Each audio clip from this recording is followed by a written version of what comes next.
안녕하세요. 아파트 시세TV입니다. 최근 부동산 시장은 오른다는 관점과 내린다는 관점이 혼재되어서 굉장히 혼란스러운 상황인데요. 실제로 시장이 어떻게 움직이고 있고 앞으로 어떻게 될지, 그리고 이미 오른 곳들을 기다리다가 매수 타이밍을 놓치신 분들이 꽤 있으신데요. 이런 분들은 실망하실 필요가 없고 어떻게 대응을 해야 하는지 한번 같이 정리해보는 시간을 가져보도록 하겠습니다. 자, 먼저 서울과 수도권 핵심지의 신축 아파트들의 실거래가 변화를 한번 같이 보도록 하겠습니다. 동탄역의 대장 아파트인 동탄 우남 아파트는 25평이 최고가 10억 2천이었는데 최저가 5억 9천까지 찍고 이번 달에 23년 4월 달에 8억 5,800만원까지 실거래가가 되었습니다. 최고가 대비 하락률이 42%에서 16%까지 올라와 있는 상황입니다. 수원 대장 아파트인 광교 중흥 34평은 21년 7월에 18억에 거래가 되었다가 22년 11월에는 11억 7천까지 6억 정도 빠졌다가 23년 4월에는 실거래가가 14억 2천까지 올라와 있습니다. 이는 최고가 대비 35%에서 21%까지 하락률이 줄어들었습니다. 수지 대장급 아파트인 성복역 롯데캐슬 34평은 14억 9,500만원까지 거래가 되었다가 23년 1월에는 8억 5천까지 떨어지면서 43.1%의 하락률을 보여주었는데요. 23년 4월 달에는 11억 8,500만원까지 거래가 되면서 최고가 대비 하락률이 20%까지 줄어든 상황입니다. 자, 서울에 많이 떨어졌었던 잠실동 엘스는 26억 7천까지 최고가가 갔다가 22년 11월에 8억 정도 떨어진 19억까지 거래가 되었었다가 23년 4월에는 21억 8,500만원까지 거래가 되면서 하락폭이 29%에서 18% 정도로 줄어들었습니다. 강동의 대장급 아파트인 고더 그라시움은 18억 9천까지 9월에 거래가 되었었다가 23년 2월에 12억 8,400 그리고 23년 4월에는 16억까지 거래가 되면서 하락률이 32%에서 15%까지 올라왔습니다. 동대문의 대장급 아파트인 답심리 레미안 위브는 21년 7월 15억 5천에 거래가 되었었다가 6억 정도 떨어진 9억 3천인 마이너스 40%까지 갔다가 현재는 11억 1천에 거래가 되면서 28.4%까지 하락률을 좁혔습니다. 현재 전국이 혼란스러운 이유는 양극화를 겪고 있기 때문인데요. 적절한 분양가로 서울과 수도권 핵심 지역에 분양이 나오면 완판 행렬을 이어가고 있고요. 방금 보셨다시피 입지 좋은 서울 수도권 신축 위주로 마이너스 20에서 마이너스 15%까지 회복한 단지들이 굉장히 많습니다. 최근에 매수를 하러 갔다가 너무 많이 오른 가격에 매수를 포기하신 분들이 있는데요. 이런 분들은 어떻게 해야 될까요? 실망하지 마시고 오늘 영상을 끝까지 지켜보시기 바랍니다. 동탄2가 얼마나 회복을 했는지 단지별로 한번 추가적으로 살펴보도록 하겠습니다. 동탄역 시범 우남 퍼스트빌 같은 경우에는 33평이 14억 4천에서 8억 7천까지 갔다가 현재 11억까지 실거래가 되었습니다. 마이너스 40%에서 하락률이 23%로 줄었고요. 동탄역 시범 호반 서밋 같은 경우에 32평이 11억 4천에서 6억 6천으로 갔다가 지난달에 8억 8천까지 거래가 되면서 하락폭이 42%에서 22%까지 줄어든 상황입니다. 또한 최근 남사 반도체의 호재를 직방으로 받은 남동탄 경우도 장지동 동탄 레이크 자이언앤 푸르지오 같은 경우에 9억 4천까지 가다가 하락한 후 8억까지 빠르게 회복하면서 하락률이 마이너스 15% 밖에 되지 않고요. 동탄 린스트라우스 더 레이크 39평 같은 경우에 14억 4천까지 최고가를 찍고 최근에는 11억 9천까지 회복을 하면서 하락률이 마이너스 7%로 줄어들었습니다. 동탄 2 신도시 하우스 디 더 레이크 같은 경우에는 최고가가 8억이었는데요. 하락을 했다가 다시 6억 9천까지 올라오면서 하락폭이 불과 13%에 불과한 것을 보실 수 있습니다. 부동산은 무차별적으로 오르는 것이 아니라 일정한 패턴과 순서를 가지고 움직이는데요. 첫 번째로 적정한 가격으로 청약 시장이 열리게 되고 규제가 완화가 되면 처음으로 반응을 하게 됩니다. 둔촌주공, 영등포 자이, 장이 레디언트, 철산 자이, 휘경 자이, 그리고 며칠 전에 있었던 용인 플랫폼 이편안이 북평이 12억에 분양이 됐었는데 이 모두가 현재 완판이 돼서 주변에 있는 기축 시세를 끌어올리고 있는 상황이고요. 이 완판된 청약의 분위기를 이어받아서 즉각적으로 반응을 하는 것이 핵심지에 있는 신축 아파트와 신도시 아파트들입니다. 여기에 아까 말씀드린 광교와 서울과 동탄이 포함이 되고요. 보셨다시피 하락률이 마이너스 35에서 40%였는데 현재 마이너스 20% 정도까지 올라온 것을 보셨습니다. 지금 여기까지 진행이 된 상태고 여기로 지금 넘어가고 있는데요. 우리는 이 단지들을 추격 매수를 해서는 안 됩니다. 지금 추가적으로 금리 인하가 되지 않고 경제가 회복을 하지 않는다면 현재 이 마이너스 20% 된 가격에서 추가적으로 오르기는 힘든 상황입니다. 따라서 핵심지와 신축이 오른 단지를 추격 매수를 해서는 안 되고 아직 하락폭이 마이너스 40에서 30% 사이인 입지가 좋은 단지들 위주로 매수를 하면 이 단지들이 마이너스 20%까지 키 맞추기를 반드시 하게 됩니다. 그러한 곳을 우리는 찾아서 투자를 해야 되는데 제가 오늘 바로 소개시켜 드릴 곳이 바로 동탄 1신도시에 있는 단지들입니다. 시세를 한번 같이 보도록 하겠습니다. 반송동 KCC 같은 경우에 12월 달에 실거래가가 4억 6,500이었는데 23년 4월에는 오히려 500만 원이 떨어진 실거래가로 거래가 되었습니다. 현재 호가는 5억 정도로 올라와 있고요. 동탄 금호 올린 같은 경우에는 22년 12월에 5억 7,500이었는데 4월 달에 실거래가가 불과 4천만 원 정도밖에 오르지 않았습니다. 그리고 현재 호가도 4월 실거래와 비슷하게 올라와 있습니다. 우미림 풍경채 같은 경우는 23년 1월에 4억 6,800에 거래가 됐었는데 4월 달에 5억 5,500만 원이 거래가 되었지만 현재 중층 기준으로 5억 3천만 원까지 매수를 할 수가 있습니다. 그렇게 따지면 불과 한 6천만 원 정도 오른 가격이죠. 반송동 3부 르네상스 같은 경우에는 22년 12월에 4억 8천에 거래가 됐었는데 23년 4월 달에는 5억 5천에 거래가 됐지만 최저가 호가는 5억 4천만 원에 나와 있습니다. 동탄 1신도시 같은 경우에는 작년 12월 기준으로 해서 불과 3천에서 4천만 원 정도밖에 오르지 않았다라는 것을 보실 수가 있습니다. 동탄 1신도시 남쪽으로 가보도록 하겠습니다. 동탄 솔빛 마을 쌍용 예가 같은 경우에는 작년 10월 달에 4억 6,500에 거래가 됐었는데 23년 4월에는 5억 3천에 거래가 되었고 현재 최저 가격은 5억 2천만 원까지 매수가 가능합니다. 반송동 나루마을 신도 브레뉴 같은 경우에는 작년 10월 달에 8억 6,500까지 거래가 됐었는데요. 23년 4월 달에는 6억 7,500만 원으로 2억 정도 떨어진 가격을 보여주고 있고 최저 호가도 실거래가와 비슷하게 형성이 되어 있습니다. 솔빛마을 경남 아너스빌 같은 경우에는 6억 5천에 작년 11월에 거래가 됐었는데요. 4월 달에는 6억 4천에 거래가 되었고 호가는 8억에 나와 있는데 이런 물건은 터무니없이 지금 높게 나와 있기 때문에 매수를 하시면 안 됩니다. 반송동 나루마을 유보라 같은 경우에는 작년 10월에 7억 정도의 거래가 됐었는데 올 4월에는 오히려 5천만 원 정도 떨어진 6억 5천에 나와 있고요. 최저 호가는 7억 정도에 나와 있습니다. 굉장히 합리적인 가격인 것을 보실 수가 있습니다. 왜냐하면 동탄역이 바로 여기에 있기 때문입니다. 동탄 2신도시 같은 경우에도 동탄역 일부 단지만 제외하고는 대부분 차를 타고 이동을 해야 되기 때문에 동탄 2와 동탄 1을 나누는 특별한 기준이 있다고 보기가 조금 힘들 것 같습니다. 방금 보셨다시피 동탄 1 중심 지역에서 동탄역까지 이렇게 돌아서 자차로 이동을 하면 불과 3km 밖에 걸리지가 않습니다. 또한 해당 체크한 부분은 향후 인동선이 들어올 예정인 곳인데요. 현재 인동선은 공사를 시작을 했고 26년도에 개통 예정입니다. 인동선이 완성이 되고 나면 동탄 1 신도시에서 동탄역까지 불과 한 정거장에 갈 수가 있으며 해당 위치에 서동탄역 1호선이 있습니다. 따라서 동탄역으로 가게 되면 GTX를 타고 강남까지 불과 20분 만에 갈 수가 있고요. 강북까지는 여의도까지 1시간 정도면 전철을 타고 이동을 할 수가 있기 때문에 26년도가 되면 인동선이 완성이 되면서 강남과 강북을 전철을 타고 1시간 안에 도착할 수 있는 교통의 핵심지가 될 예정입니다. 또한 GTX 같은 경우에는 동탄에서 불과 1년 후인 24년 6월쯤이 되면 수서역까지 개통을 하게 되는데요. 19분이면 강남인 수서까지 도착을 할 수가 있습니다. 그 거리를 3km 이내에서 호재를 누리게 되는 지역인 것입니다. 자, 또한 현재 트램 설계 용역이 진행되고 있는 동탄 트램인데요. 해당 동그라미는 동탄 1 신도시에 들어오게 되는 트램 위치가 되겠습니다. 인동선이 이렇게 들어오고 이 라인을 피해서 동탄 트램이 모두 연결이 되는데요. 인동선은 서동탄역으로 연결이 되고 트램 같은 경우에는 병점선인 1호선으로 또 연결이 되기 때문에 강북으로 가기에 매우 편하고 트램을 타게 돼도 동탄역으로 가서 바로 GTX를 탈 수 있다는 점입니다. 트램은 27년도에 개통 예정인 것으로 계획 중입니다. 또한 동탄 1신도시는 상권과 하공가가 매우 잘 되어 있는데요. 이 노란색 부분으로 체크된 부분은 상권과 대형 하공가가 위치해 있는 곳이고요. 이 빨간색 부분은 상권이 형성되어 있는 곳입니다. 동탄 신도시가 이 좁은 범위라고 봤을 때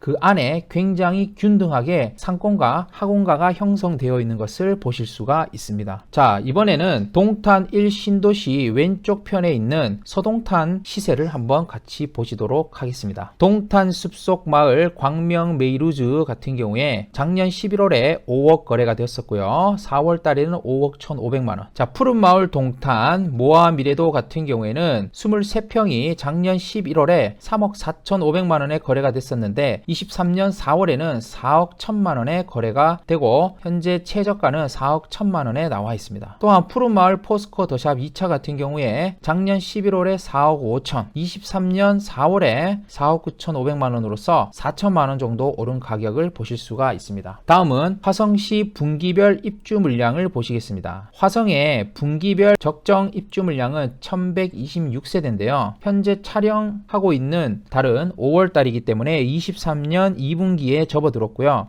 23년 2분기에는 적정 물량 대비 1.8배, 23년 3분기에는 3.8배, 23년 4분기에는 적정 물량이 되겠습니다. 24년 1분기부터는 금리 인하가 예상되고 보시다시피 2.8배, 1.8배, 2.5배, 2.1배, 2.9배, 1.7배, 3배 정도로서 이 정도 물량이 있습니다. 중요한 것은 물량이 많아 보이지만 동탄 1신도시에는 거의 물량이 없고 동탄 1신도시는 오히려 화성시의 물량보다 수원과 거의 붙어 있기 때문에 수원 물량의 영향을 많이 받는데요. 수원이 24년 1분기부터 물량이 3년 동안 거의 없다시피 하기 때문에 동탄 1신도시 같은 경우에는 화성의 입주 물량을 그대로 해석을 해서는 안 된다는 점 주의하셔야 되겠습니다. 동탄 1신도시 같은 경우에 서구동과 반송동이 되겠는데요. 서구동과 반송동의 거래량을 같이 한번 보시도록 하겠습니다. 서구동과 반송동이 한참 상승할 때는 거의 300건 가량의 거래량을 보여주었었는데요. 이 거래량이 22년 2월에 23건으로 거의 바닥을 형성하다가 22년 8월에는 9건밖에 거래가 되지 않았었습니다. 그러다가 정부의 13 대책이 23년 1월에 본격적으로 시행되면서 1월 달에는 49건, 2월 달에는 112건, 그리고 3월 달에는 98건의 거래가 되었고 4월 달 같은 경우에는 108건으로 예상이 되고 있습니다. 자, 4월 달에 거래량이 매우 중요한데요. 그 이유는 거래량이 늘어나면서 호가와 실거래가가 올랐는데 4월 달에도 거래가 되고 있다는 것은 오른 실거래가와 호가에도 거래량이 유지가 되고 있다는 것입니다. 자, 여기에 보시는 것은 3개월간 네이버 매물의 변화를 보여주고 있는데요. 동탄 1신도시인 반송동과 서구동 같은 경우에 반송동은 650건에서 630건, 서구동 같은 경우에는 176건에서 177건으로 거의 보합이고요. 반송동 같은 경우에는 매물이 현재 줄어들고 있는 것으로 보이고 있습니다. 실제 거래량은 올라가고 있고 네이버의 매물은 감소하는 추세에 있기 때문에 이제 곧 동탄 1신도시도 본격적인 상승을 할 확률이 매우 높다라는 것을 보실 수가 있습니다. 따라서 경기 남부에 계시는 분들은 이미 오른 동네와 물건을 보시고 실망하실 필요가 없으시고 동탄 1신도시를 유심히 지켜보면서 아직은 현장에 가셔서 협상을 통해서 네이버 호가에 있는 것보다 더 저렴하게 매수를 하실 수 있는 시점입니다. 현재 시장은 양극화로 흘러가고 있고요. 서울과 수도권 핵심지는 하락률이 마이너스 20에서 15%까지